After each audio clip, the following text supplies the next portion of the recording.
Gusto nyo bang kumain ng shell na katulad nito? Sobrang sarap niyan. Tara, gawin natin. So, ayan. Inihaw na natin. Nilagay natin dyan sa ihawan na ganyan. Ayan, bumuka na. Ay, sana o lahat bumubuka. Ah! Charot.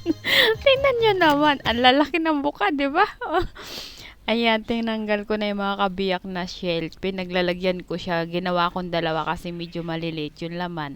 Para may makain tayo, nilagyan natin ng dalawa. Ayan o, isang malaki, isang maliit. Ayan, pinunas-punasan natin ng star margarine para hindi didikit yung laman pag medyo natuyo na. Kailangan kasi matutuyo yan eh. Yung hindi na siya kumukulo, yung wala na yung sabaw. Kailangan yun na yung luto na. Kasi pag alanganin yung luto niya, parang medyo maanghang-anghang ba yun?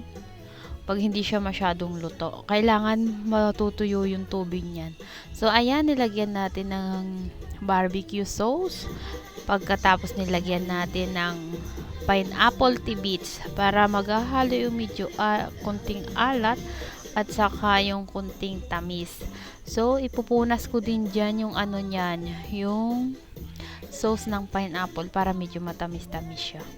May kakaiba siyang lasa. Ayun yung kulay puti. Nilagyan ko siya ng cream. White cream. Yung nilagay ko sa salad nung nakaraan. Yung cream cheese. Masarap siya. Sobrang sarap niyan. Grabe. O sa restaurant, pag kumain ka, ang mamahal niyan. Grabe. Halos 3 peraso. Halos mahigit 300. Isa lang yun lang laman ha. Isa lang yung laman. Yung ginawa ko, 2 ang laman. Ang mamahal niyan sa restaurant.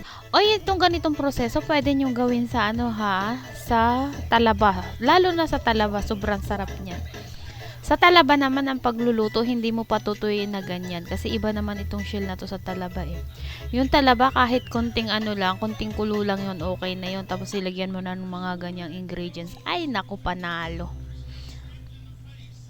Sobrang sarap. Okay, thank you so much. Hanggang dito